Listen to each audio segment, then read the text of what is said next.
Welcome to our, I guess, midsummer rental season overview.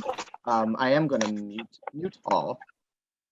There we go. I'm going to mute everybody. So welcome to our midsummer rental overview. We're excited to present some of the findings that we have seen so far this year, and then also to hear from all of you. So our agenda today is going to be twofold here.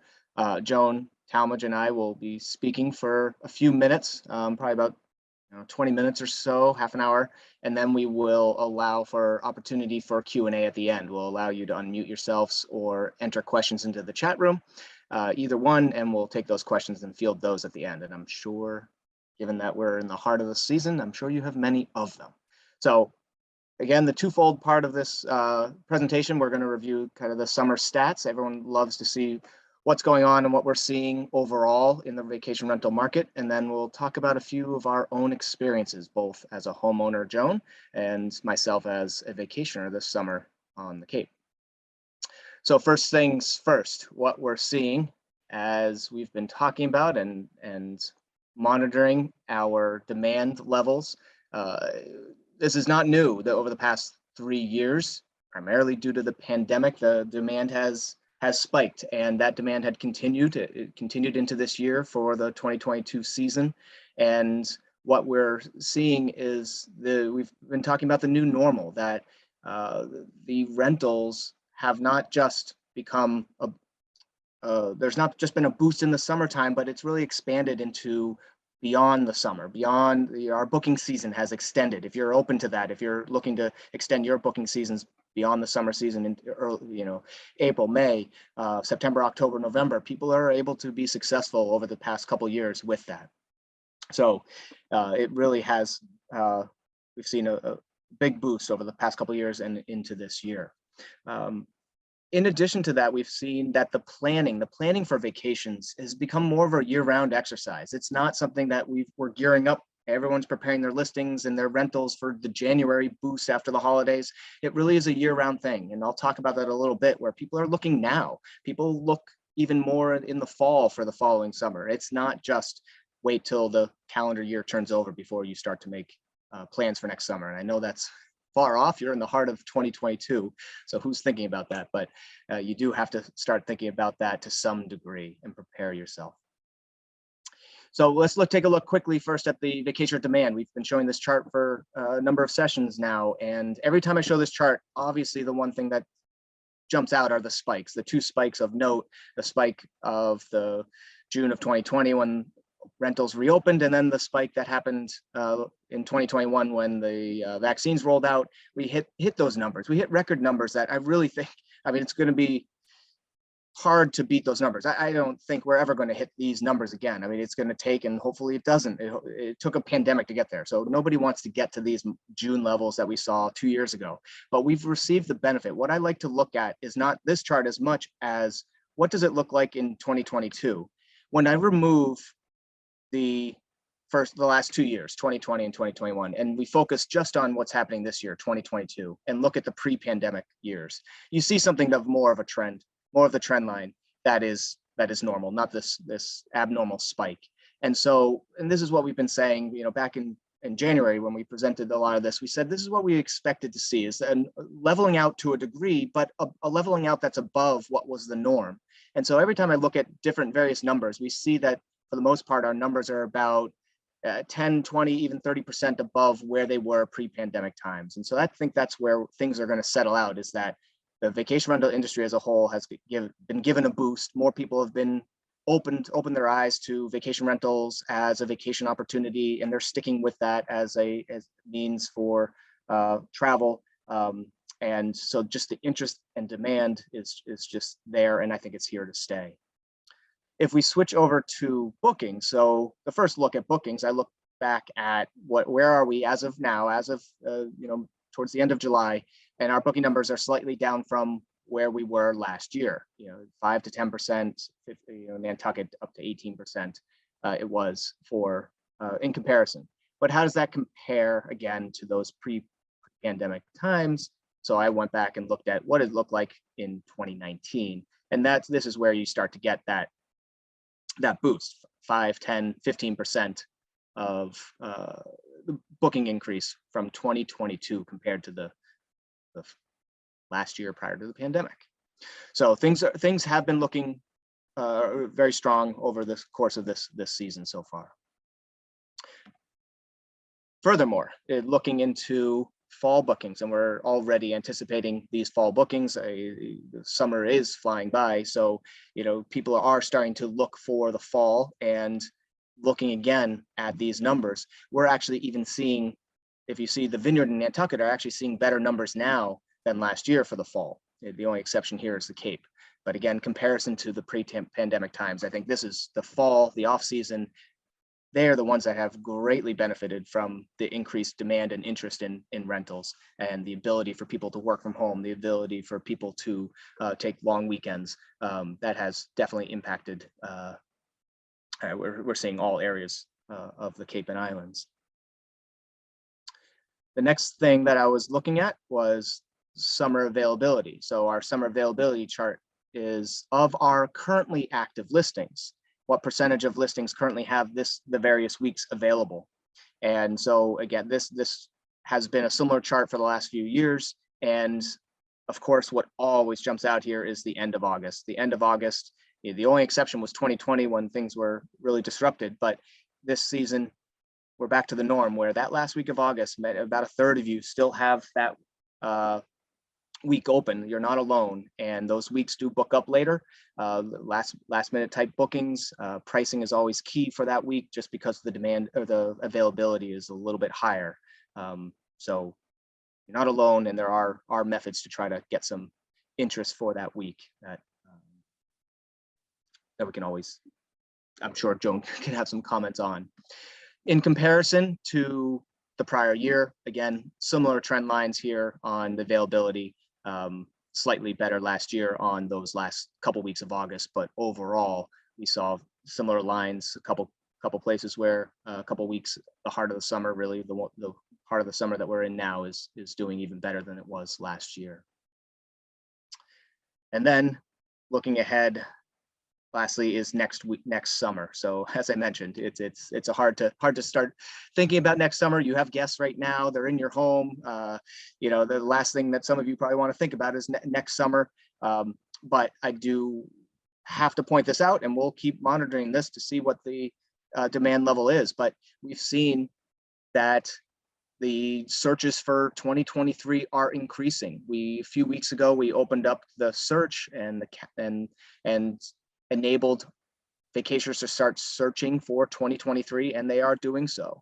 And so if you have built that into your turnaround, of course, you don't want to turn off a repeat guest. You want to get them first. But if you've worked that into your workflow, if you will, on how you communicate with your guests when they leave, when you give them to rebook the home for next summer, there are strategies to employ that we've talked about. I'm sure we have some more information on this, but there are strategies to employ so that you can try to open up your listing without or try to get a confirmation from your guests, your repeat guests, and then open it up at the same time so that you can start to take advantage of that early interest. And I will comment that what we saw in the end of 2021, so the fall of 2021, those numbers that we saw then were the highest that we've ever seen. And a lot of that wasn't just for the fall season itself. That was a lot of demand was happening in the fall. And you could, especially if you're on the islands, there's no better time to book that and plan your the ferries and so forth than the fall. And so, I mean, if you're not in line to set up your pricing and open it up now, I do strongly suggest it. But if you're waiting until at least the end of the summer, I do suggest taking a look at that by the start of the fall so that you're well prepared and not wait till the turn of the calendar year. So that's a quick run through of some of our numbers. I'm happy to take questions at the end. But I'm going to turn it over to Joan, who has some views from a longtime homeowner. Right, and I happen to be that longtime homeowner. As some of you know, Jeff and I have been renting out our home for many years, 26 summers, in fact. until this May, when we moved here full-time. So we are full-time residents of the Cape and no longer renting out our home. Phew. While I don't miss the tremendous amount of work that comes with renting out your home, I do miss the pride that we took in renting, welcoming our guests into our home every summer, some for many years. One family stayed all 26 summers, and they built a lifetime of memories. They felt that this was their home, at least for that week or two. They originally started out with 3 daughters who got married and had children, and those children are having children, and it was pretty amazing. So it is very rewarding, but hard work, as you all know. I've learned a great deal, both from my own experience and through you, as we've often been together for, the last 25 years that we've been in business. Some of you have been with us almost that long. A lot has changed over the last 26 years. Just a couple of examples. My guests and I used to mail the lease back and forth, which was pretty time consuming, and then they would always pay by check. I'd leave the key under the mat. What a novel concept. Until one time when our guests traveled from Ohio and arrived to find that the key was missing, and they couldn't get in touch with me. That was another big mistake, faux pas on my part. So they sent their able-bodied son-in-law up to the roof, and he climbed into a window and opened the door. That was the end of that, process. And with time, of course, we got a lock, a keyless lock, and so the problem of keys was solved. We also used to ask the outgoing tenants to make up the beds for the new ones and the next guests, and leave the used linens for our cleaner. And I can't believe that I asked them to do that, and they did it willingly. But I don't think anyone would ask their guests to do that today. But things were different back then. I also hesitated to ask to call the guests to see how they were doing after they checked in. Friends said to me, well, I think you should leave them alone. It's their place now. They'll call you if they have a problem. But I soon learned that it was best to make that phone call and check in with them to see if they had any questions. Moving on to how things have changed in the past 4 years or so, which is, I think, what more of you are interested in. One very pronounced change is greater expectations on the part of vacationers. I think in the past, vacationers tended to be a little more laid back. Many of them had come to the Cape for many summers with their families, stayed in a little cottage, and they just were a little more relaxed about things. Vacationers today, however, are often converts from hotels and resorts, thanks to the pandemic. So their mindset is one of perfection of a hotel environment. That is really what they expect and look for. Vacationers are also paying more for their rentals, so they may expect more in return. Last year, a survey of 600 of our owners indicated that 71% of them intended to increase their prices for 2022. That was due in part to the new lodging tax in 2019, when homeowners hesitated to increase their rent at all, and then right prior to during the height of the pandemic, people again hesitated to raise their rent. They just didn't know what to expect that summer. So last year they made up for for that lack of price increase with significantly higher prices in many cases for this summer. That, however, won't continue, and we just can't expect that that you can continue to do that and every year. The pandemic also created a heightened awareness of cleanliness. So they're much more likely to complain if the home isn't pristine and well managed. And there's more competition from homeowners these days. When we had the big spike in sales, many people bought homes, they renovated them in the past year or two. These homes tend to be freshly appointed, they have beautiful pictures. So everyone has more competition. Communication methods have improved greatly and making it much easier for homeowners and vacationers to communicate with one another. Sending documents via email, online payments, texting messages, using templates, they all make for easy communication. They save time and they speed up the process, which is good for everyone. Today's vacationers expect fast responses. It's the Amazon and Netflix mentality. We think that where several clicks of a button result in what you want. And good communication is, it engenders trust. It reduces the vacationer's anxiety, and it helps to avoid misunderstandings. Summers are hotter, as a recent heat wave shows. Vacationers today expect some form of air conditioning, especially in the bedrooms. Many owners are investing in mini splits, which negate the need to put units in windows. I'm helping a few homeowners right now try to book their homes. They have no air conditioning, and they constantly get the question from prospective renters, do you have air conditioning? And when they say no, they don't hear from them again. Especially since the pandemic, vacationers are spending more time at the home. They appreciate the amenities that big homeowners are adding: fire pits, cornhole, a hammock. They love screened porches where they could dine outside. They're also cooking more meals at home instead of going to short-staffed, crowded restaurants.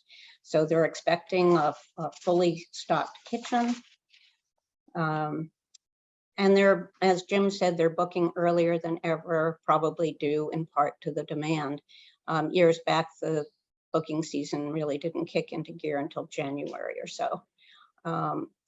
Now it's not unusual for some homeowners to tell us that they're nearly booked for next summer by January, especially if they have repeat guests. So I'll end with a quote from a vacationer about their recent stay. This is the type of reaction we all aim to receive from our guests. Jim, can we see the quote?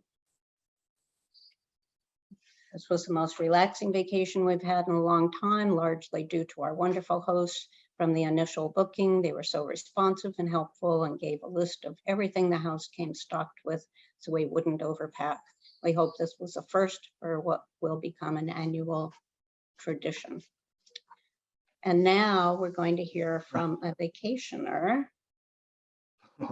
And that would be that would be me. But I think on this quote, and I think, Joan, you mentioned a few things that have changed over the years, and for those on this, and I as a vacationer, I take a slightly differing view at times. I think, just to comment on one, like the AC comment, of course, any amenity like that is going to help you. It's not always possible. For AC unit is different than central AC. Obviously, there's financial considerations for all these things. So I'm going to go through a couple things that, in my mind, I've stayed in homes with that AC, without AC. I'm not a demanding vacationer, but I've stayed in with my family 15, 20 different rentals on the Cape and Islands.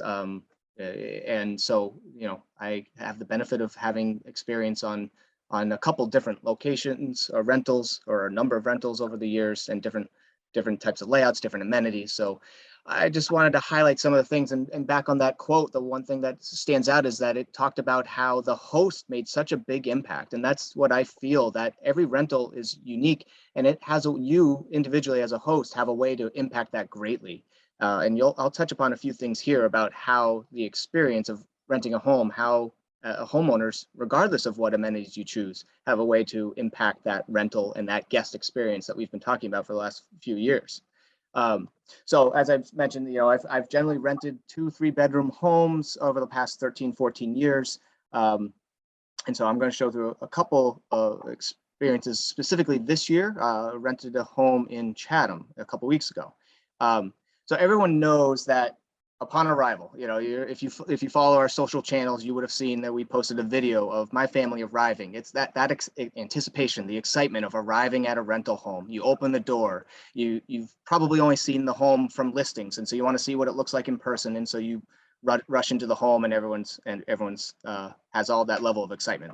For me, the kids are trying to look around every single home that they can, every single room that they can. Very excited. For us, we're also taking a look, and obviously my mindset is a little bit different because I work in this business, and so we walk in, and here's a picture of what we saw. Which would you prefer, the one on the left or the one on the right? So we walk in, and that's what we see at one of the bedrooms. Actually, both bedrooms, the beds were unmade. And not that they were unmade, they clearly had been slept in. It feels like, what is that, from Goldilocks or something? Somebody's been sleeping in our bed. So, something clearly is off. But we looked at the rest of the rental, and it was pristine. It looked spotless. And so we thought that, it made us question, were the cleaners here? What's missing? Something's off. Then we found a note, and the note was to the cleaners, and with a couple specific requests that they do in addition to the normal routine. And so what we did was what anyone would do, is we texted the homeowner. So when the key here, and I'll tell you what transpired, is the communication was the key. So we texted the homeowner calls us back immediately, says, I'll figure it out. They said, hold on. A few minutes later, they called back, said there was a mix up with the cleaners, and the cleaners will be there in 20 minutes. They then proceeded they offered $150 back, which we said was not necessary, and we were just appreciative to understand what the confusion was. We got out, went down to the local dock, came back, cleaners are still working. We just played outside, waited for the cleaners to finish. All in end, maybe an hour after we normally would have gotten in, and all was good. Like the thing that was so important with this is that homeowners were responsive. Imagine if that our text had not been responded to. Imagine if we called and it went to voicemail. Then all of a sudden you start to worry, and it just builds up and it builds up. We had groceries in our car, so we were able to at least put those away. But the responsiveness goes a long way. Everyone hopes that you can go through an entire summer without any issues, but how many, for those homeowners of you that have been renting for years, how many years have you actually gone through without any problems? There's always going to be something that pops up. And so communication is key with your guests. They go to a long way to resolving any sort of issue, and just nipping it in the bud, and just ensuring that your guests, especially upon arrival, gets off on the right foot. So to us, that was key to us, knowing that the homeowner was very responsive. With that, I will then even put a plug in here for the benefits of something like a Wi-Fi enabled smart lock. We've been talking about the changes in technology, and the technology that can impact your rental business. And here's one that, if you're considering making an adjustment, I think is a good financial investment, is a Wi-Fi enabled smart lock. Because the things that this allows you to do, and it relates to my experience here, was that it allows you to pre-program entry codes. You could program them for your entire guest for the entire scene. They're all entire season. They're all set up, and you can get those to people in advance. You can enable those key codes to be valid at certain times, so you have nobody coming in well in advance of their check-in times. And then you can give a key code directly specifically to your cleaners. And so in this scenario, wouldn't it be nice if that homeowner had known, wait, the key code for the cleaners had not been used today. You know, it's a little bit before check-in time. Let me get ahead of this issue before the guests arrive. And so it's just an opportunity to allow for something just that little bit more to contact your guests, be the one to initiate that, just delay your guests if if apologize and delay your guests, and now you know that the guests have that the cleaners have arrived, or you could in this case send the cleaners over on an emergency basis. And then lastly, going back to what I talked about, how that first moment is so special when arriving at a rental. Imagine if, for us, we plan our days. When I go down, we plan to come down early to avoid some of the traffic, and then we spend the morning and waiting for the check-in time. But if the cleaners leave, wouldn't it be nice to know they've closed the door, they've locked the door, your lock tells you that, and you can now text your guests to say, hey, cleaners have left 2 hours early, you can check in anytime. And the excitement that would give your guests to know that they can head on over without interrupting. We've heard many stories of guests and cleaners overlapping because guests take advantage of the check-in time and stuff like that. So this is just, it's one little thing where technology gives you a little bit of a boost, and you can work that into your process of communicating with your guests. A couple of other items here. I think in addition, now we settle into the home from a couple of weeks ago, and so it was very clear. It was a very unique, artsy home. I think it was hand built by the owners. They did a lot of renovations in themselves, and it was very clear, very unique home, but very clear that the owners took good care of this home.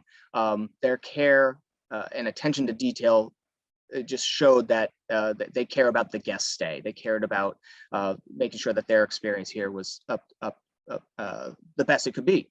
Everything, Joan mentioned, the kind of the well-stocked kitchens. It was true here. Everything that was needed here, whether it would be a spice rack. They recommended leaving condiments, which I know, people have different views on that, but the fridge was stocked with condiments, and we ended up using some of the things that we never picked up from the store. They had little things that you might not think about, but some of your guests might use it. And we used the oyster knife. We used a lobster pot. I saw a chat today about a lobster pot on the community Facebook page. Like, these were things that I found very valuable to us, and we definitely benefited from them. But it just showed that they're thinking of all the things that a guest might need while they're on vacation. I'm going to move over to something, just a little thing on the grill, like a very commonly, in my opinion, an overlooked item. When people are checking out, they're cleaning up, they're cleaning inside, packing up, they forget to check out back because they forgot they used the grill the final night or something like that. In our case, our checkout instructions said to clean the grill. So, we did so, but one of the things that made it easy to do so was, again, talk about the attention to detail, was something like this. Just the tools, the amenities that they provided to help use the grill, to help clean the grill. If you want your grill cleaned, if you want something done, we talk about the cleaning supplies. If you want if you have any requests for the guests to clean up before they leave, it goes to the grill as well. Make sure your tools that you're offering are new. They're not worn down, nor the cleaning scrubbers are not worn down to the nub. They in this case, this owner left they had two here, they had a backup. So, they're taking everything into consideration. And then lastly, took a picture of this. Joan laughed at me because I said I half took this picture because it was so neatly organized when I arrived that I wanted to know where things went when we left. I didn't want to have things that were strewn about when we're leaving. I wanted to put it back the way we found it. Oftentimes that's what people ask, homeowners will ask, just put things back where they found it. But oftentimes, especially in the kitchen, you find things in the wrong place. In this case, this was something that they provided to their guests, and they had, again, the theme of this house was just well organized and thinking of every detail, whether it be the beach cart, coolers, fishing nets, games, even a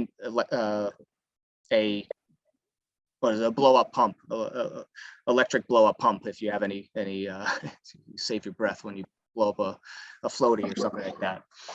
So it just all around, it was clear that the homeowner here was paying special attention to all the details, ensuring that we had a quality stay.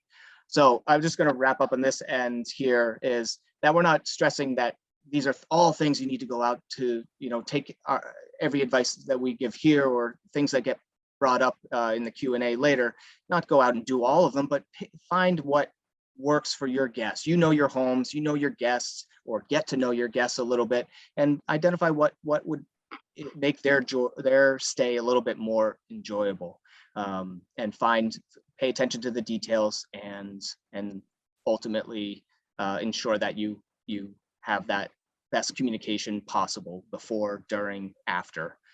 So I'll leave it with the last before opening it up for Q&A. A few quotes. I just did a quick search on our records just in the past week. These were quotes that we saw in guest reviews that were submitted, people talking about the attention to detail. Owners were responsive, A++ communication. And then lastly, the right balance of communication to make our stay enjoyable. So I think that last part is also a key here, not to be, I know you're always attentive to making sure that the guests enjoy, you're not communicating too much, but finding that right balance where you're checking in, know that they're there, know that you're available, but not overbearing, not showing up knocking if you live next door or something like that. So I'll leave it at that. And I think hopefully everyone's having a good summer with their rentals and not running into issues, but I'm sure you have run into things here and there.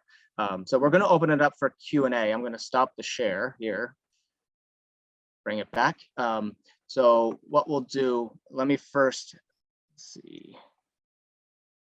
If you'd like to raise your hand on the participant list, I think you could do so. We'll call you out to unmute and you can ask your questions. I know I can also we can take questions through the chat room. So let me ask Lauren if you saw any chats that you think you want to raise, questions you want to raise to the audience here for us to address. Yeah, there were a few things that came in that would be great if we can address them over this period. And then obviously people can raise their hand or add some more questions. One of the questions was, is it common? They were new to renting and they wanted to know if it was common for people to want to know their address so they could drive by their homes this season. I think that was something that I find that, when they're down there, they are really looking for next season. And it's very, very possible they didn't get what they wanted this season, or they want to see if they can even find a better location next season. So yes, giving out your address, especially during the season, people are going to be there, people are going to be renting. I think the time that people are more careful about giving out their addresses is way in the off season or dead winter when no one's around, and then people are more leery about giving out their address. But I think this time of year, if people are inquiring or want to know your address, it's for the future and it does behoove you. I would also add that it depends on your location of your home. Sometimes your location of your home, if you're not accessible easily, if you're down a long driveway, like not visible from a road, then it becomes a trickier issue because then they can't drive by per se, and so you'd have to give them explicit instructions. But if it's on the main road, usually the map is going to tell you, the Google Map's going to tell you, and a guest would be able to drive by fairly easily. But maybe that's why they're not asked. They might not ask in that case. They'll just see where the location is. Also, Joan, you had mentioned about the number of homes that were sold this year, and now the competition that is rising due to those people. Can you speak to that a little bit more about how that competition works and what some of those changes were? Yeah. Well, I think that the numbers may not be significantly higher. People decide not to rent their home or they sell their home. But it's more, the competition, I think, comes more from the new homes where the owners are really anxious to make improvements to it, and everything looks fresh and new, and their pictures are really bright. They may hire in many cases, they've hired Becky Fisher, our staff photographer, to photograph their homes, or if they've done it themselves, and pictures today are a lot better in general, even from an iPhone, than many years ago. So it's more a matter of competition in terms of taking a look at your own listing, if you've had it online for, 15 years, 10 years, and you haven't changed any of the pictures or done, updated them, just keep in mind that the new ones are coming on with pretty flashy, bright, clear and colorful pictures. And they know to stock the home with great, amenities. Another thing, Joan, that people were asking about is, and this is always our question that we start to get as Jim talks about opening your calendar for 2023. You did talk about how high people had raised their prices this past year to kind of make up for a few years before that, but people are asking what your suggestion is for rate increases. Some of that depends on how your expenses have increased, and we've always talked about covering your cleaning costs, which have gone up tremendously. But have you looked at what your suggestions would be for rate increases at all for this coming season? We often get the question from homeowners, so what's everyone doing with pricing? And that's such a difficult, it's an impossible question to answer because everyone is not doing the same thing. Some people started out with high prices. Some, didn't increase their prices for a long time, and yet they added some new amenities. So I think what you need to do is just look at your competition, look for similar size homes, not only in your community, but also in a broader geography, and see what other people are charging. It's very difficult to assess. And if you booked really early this year and had no problem at all, maybe you are due for a price increase. But if you struggled, or if you had some, if you still have some openings, I always look at the prices first. I look at their prices when they say, I am not getting the increase in the bookings that I would like. And in many cases, I feel that compared to their competition, they're a little aggressive in their pricing. I'd rather see you get a good price and be able to fill your weeks, rather than hope for a higher rate and then have to come down in the end and reduce many of your prices. If a week or two lingers, that's fine, but you really have to take a good look at, and if you want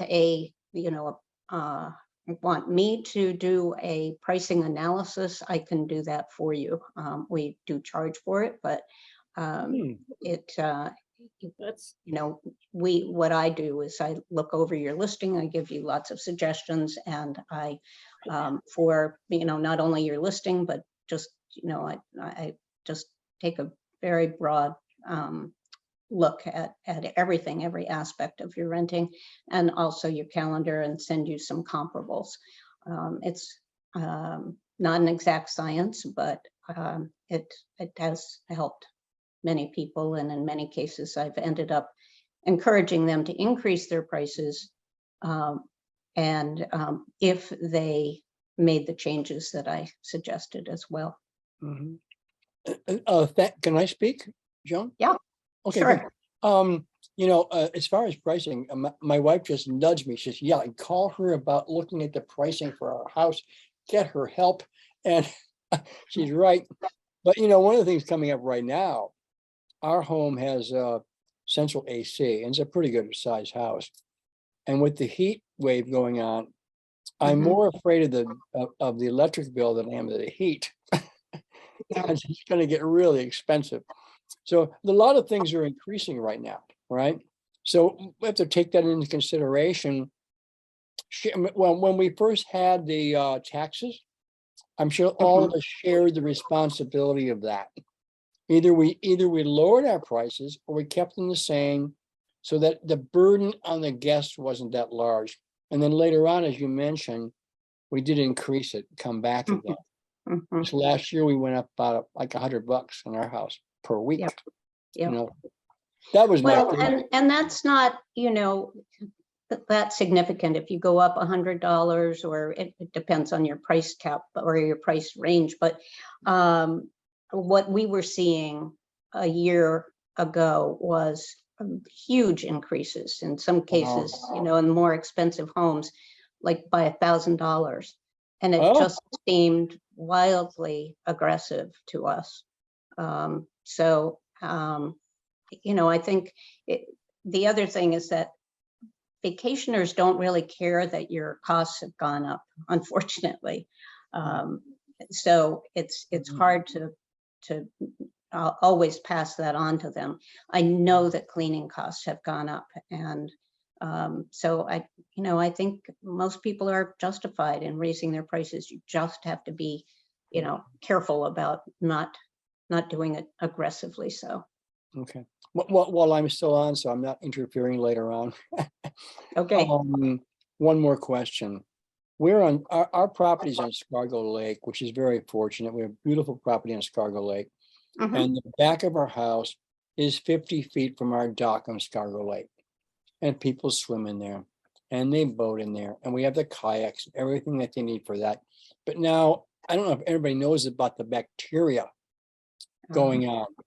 Not only in Scargo Lake, but a couple other ponds also. I've researched it. Anybody have anything new on that? How to get rid of it, when it might stop? Or how to deal with what do you say? We have to tell our guests. Well, we have been telling our guests. Yeah. But Yes. I don't Do think we- there's an answer to like when is it going away. I mean, I think there's a site that's mapping this out right now. Yeah, I'm not watching. sure what the organization is, but that site APCC, probably, I think. yeah, so that probably has Yeah. more information, but all homeowners on the Cape, if you want to look at the APCC, we can send that around the map. It's interesting, and it pinpoints exactly which locations, which lakes and ponds that have the bacteria now. So you'd have to, obviously, if you see that before your guests come, Doug, you'd want to let Yeah. them know of the impact it has. I do believe Yeah. it's not safe to swim in. Can you still kayak? I think it's not safe for pets. I know that it's not really advised to swim. So I think this Yeah. pops up into, it's a gray area, because it's not your AC just conked out and they're going to miss it for the week, right? This is something outside of your control. So you don't necessarily owe them anything. You don't owe them any sort of kickback, but certainly it's a disadvantage of staying at your home if it's a dock right nearby next door. So I think you have to judge that on Mhm. turning them into a repeat tenant. Is there anything that you can do to accommodate them? Whether your choice on if it's financial or if there's some sort of other sort of amenity that you can Yeah, provide yeah. for them, that I think that would go a long way. Yeah. Even something to dinner or something. I don't know. I mean, just it would go a long way because it's a disadvantage. Something. Exactly. So Exactly. can I you just mentioned an organization. Does that organization offer listings of other places that we could tell them, like we could do a printout and say, we're really sorry about what's going on with Scargo, but if you want to take your dogs onto a beach or your kids, is there a listing that we can get of our local area? Jeff, do you know? I'm looking it up right now, and I'm putting in the chat a link to the APC site on cyanobacteria. I'm not an expert. I'm not well read on this. I did think it was APCC, and that is correct. So Yeah, just pop that on the Yeah. on the site. APCC? I Yeah. doubt there's, well, I guess you'd have to look. Okay. Yeah. gotta Let me search that. let me look while we're talking. It does have a map on this page that shows where the bloom apparently has been spotted. So by omission, you can tell kind of where it isn't. Mhm. But Yeah. I'm just looking at it for the first time, to be honest. Yeah. No, I've watched that. There's like 2 lakes and a couple of ponds that have had it. Anyway, Well, we'll and- have to deal with it somehow and search I it wonder out. if you could call the local chamber, Doug, and ask them. The health, we've been on They're the not calling health- me back. health. There's also a place on Twice. APCC, I can see it, that says sign up for cyanobacteria alerts.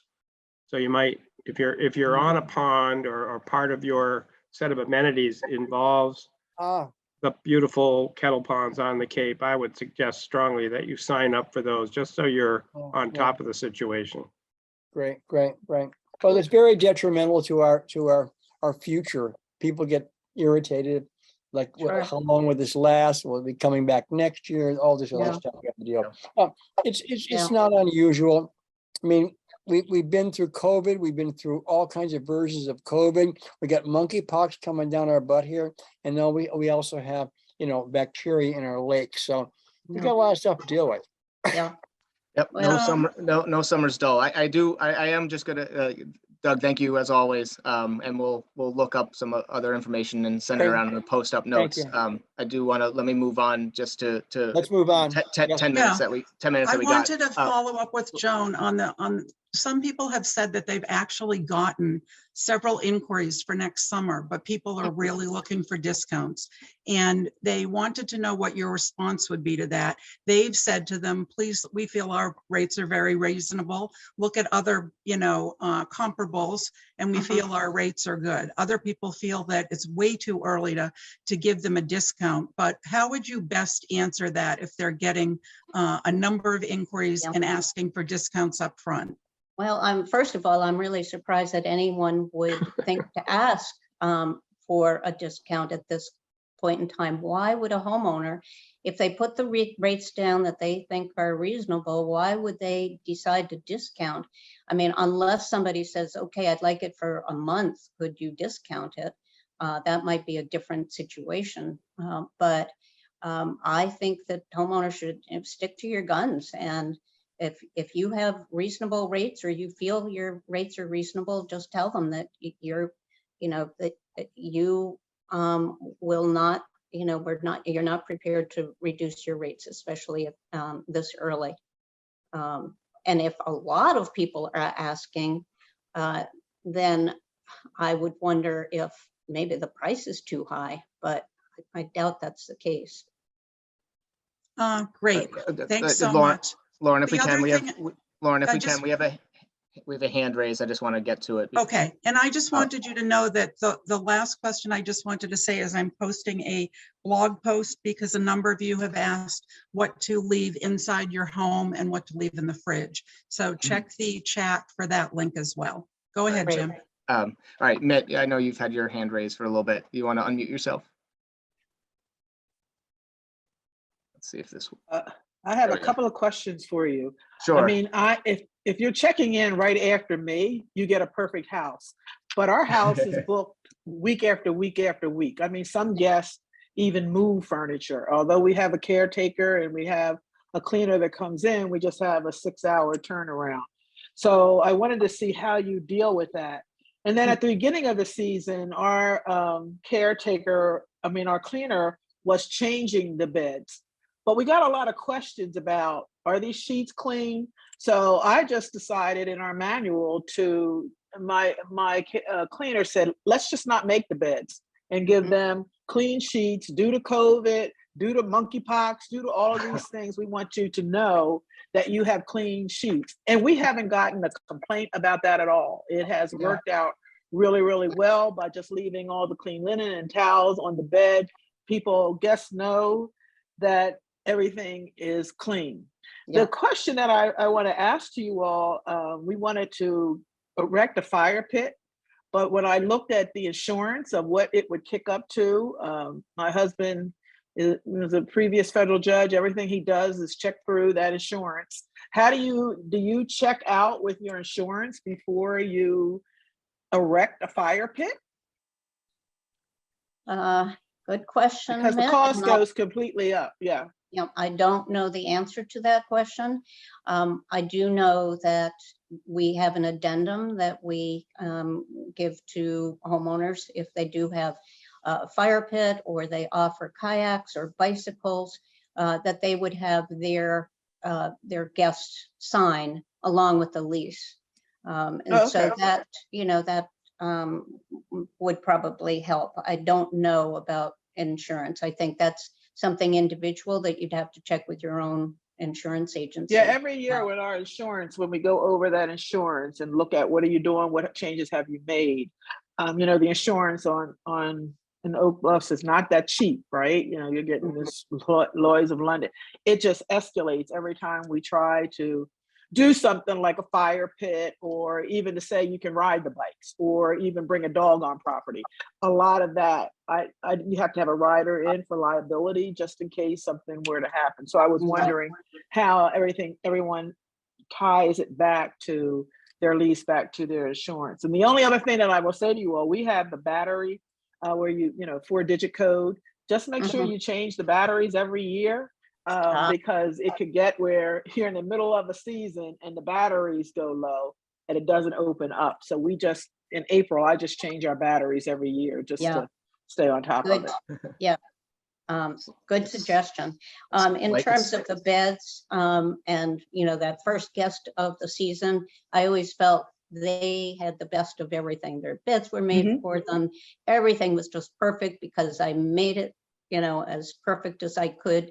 And, as the season went on, things were, if I occasionally came down for the weekend and, came over while our cleaners were here, or I had what I called my fluffer, who would take care of all the linens, and she'd put all the folded linens at the end of each bed so that people could make their own beds. I would just find so many things out of place. And, it's just the way it is. I was always convinced when I came back in September, if nothing in the kitchen was where it was when I left it. And I always thought, well, if I rented long enough, it probably would all end up where it started. Because in our shed, I took time to write folding chairs, kids' toys. I mean, I had a place for everything. In April, they were in their place. When I go back up in September, nothing is where it is. And so I always say, I send a manual out and say these were things should be, but I didn't know how you all handled being away for a long period of time. Yeah, well, Increases in difficulty of, a shed is probably going to get least attention because people tend to throw stuff back into a shed, and maybe the kids are putting stuff back into the shed. The kitchen, same thing. People don't know their way around the kitchen. The furniture, that's a no-no, right? I mean, furniture can't be pushed. A couch, you don't, if your couches are being pushed around, you don't want to know that. You just, but there's nothing you can do about it. And so all you could do is put that into your checkout request to put everything back the way it was as best you can. And I think it comes back to the communication. The same thing on the beds is people do both of the options. If you communicated to your guests in advance that you have your cleaners come in, and this is my experience from the whole bed snafu that we had, we knew coming in that the cleaners came in, took or actually from reading the checkout says the cleaners don't strip the beds. They take all the stuff. The cleaners will take everything away and bring fresh sheets back. That was what was communicated to us. So that was us built, the homeowner built trust with us that they're during their turnover, they're bringing in clean sheets. So you can do it that way as long as you communicate that's what's happening and the sheets are coming in clean. I mean, you trust a hotel when you go to a hotel that it's clean, right? So you're trusting the turnover staff to do so, but you expect that, just communicate that's what the process is. Or as you're doing now, if you're not getting any complaints, that's perfectly fine to do. Clean sheets, end of the bed, spend a few minutes to make the beds, when you arrive or that day. And that works out just as well for a lot of people. the other point I might make is to be sure that you inform your prospective guests and your actual guests prior to coming, that not only what you do provide, but what you don't provide and what they should bring. Because every year we hear of guests, and it happened to a good friend of ours. She rented a home. Her previous experience had been that linens and towels were provided. She gets there and none of that was there. So she had to borrow from us. If the homeowner probably should have said to her, these are the that you need to bring linens. These are the size beds. Just make it perfectly clear.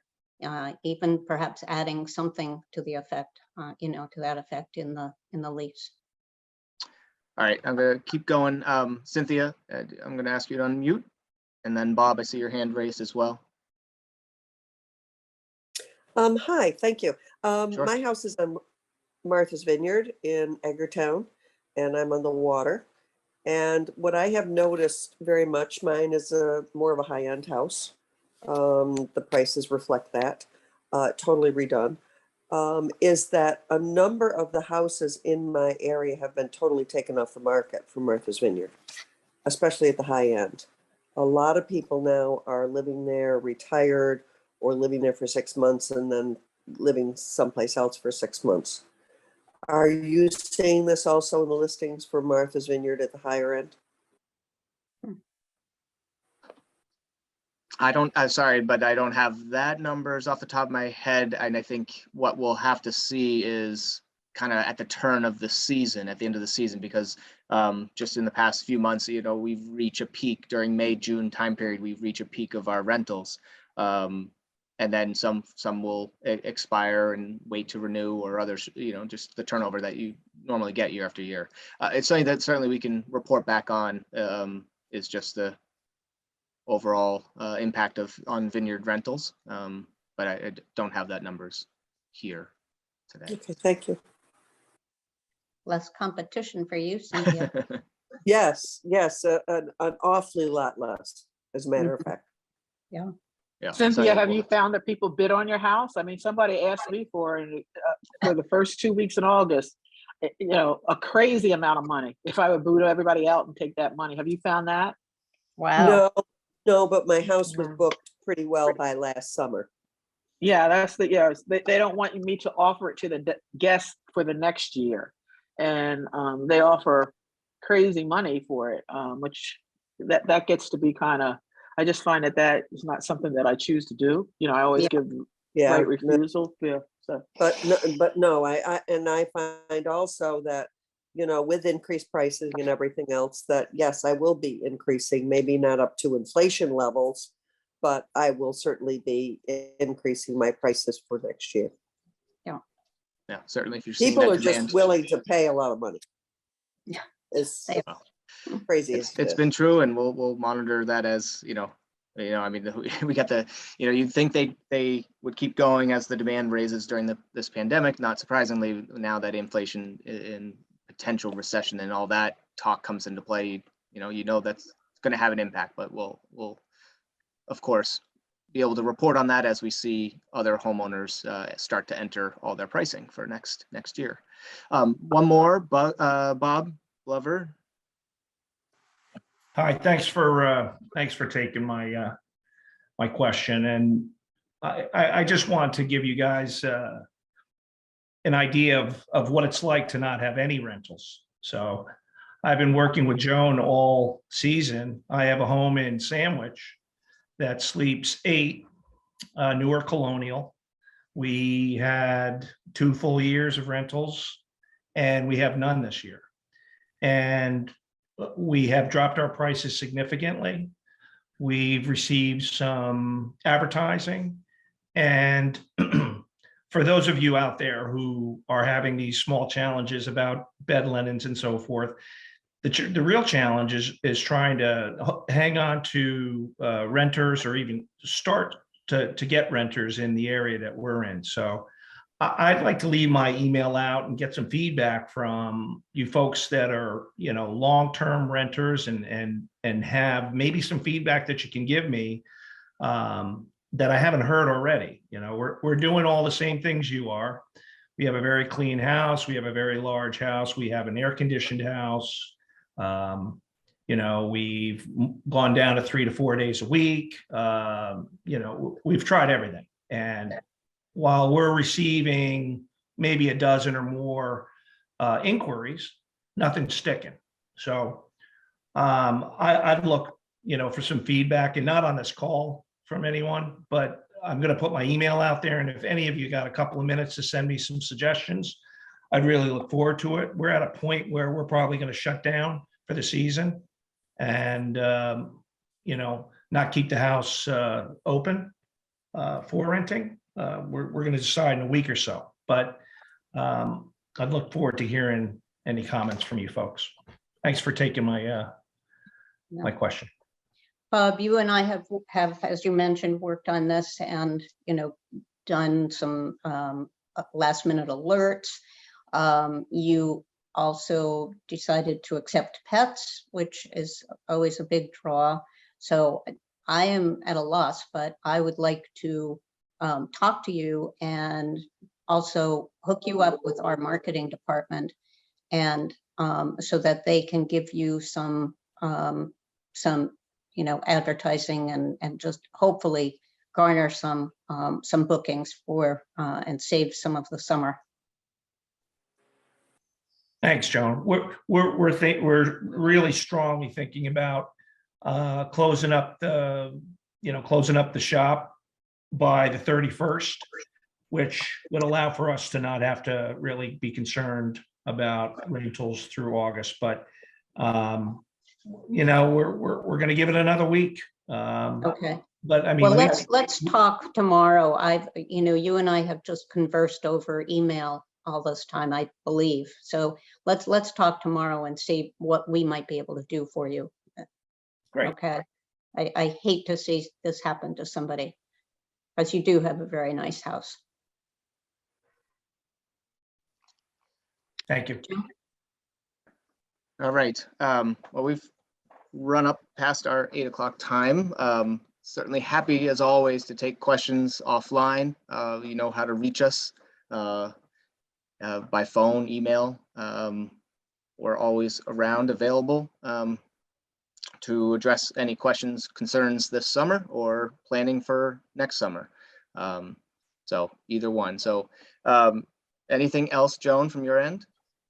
No, I think that's about it for tonight. Thank everybody for joining us.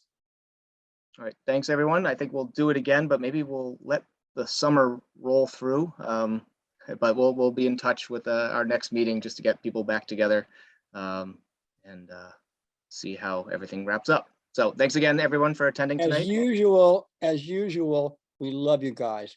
We're so happy to be here. Such a great benefit for everyone to be on this website. Thank you so much. Thank you, Good night, Doug. everybody. Doug. Thanks, Doug.